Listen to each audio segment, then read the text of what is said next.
नुसार भगवान गणेशाचे अनेक अवतार आहेत, ज्यामध्ये 8 अवतार प्रमुख मानले जातात. प्रत्येक युगात निर्माण झालेल्या राक्षसांचा संहार करण्यासाठी गणपतीने हे अवतार घेतले आहेत.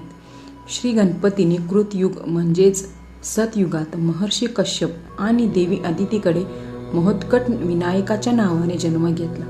अवतारामध्ये गणपतीने देवांतक आणि नरांतक नावाच्या राक्षसांचा वध करून धर्माची स्थापना केली आणि आपल्या अवताराला संपवले.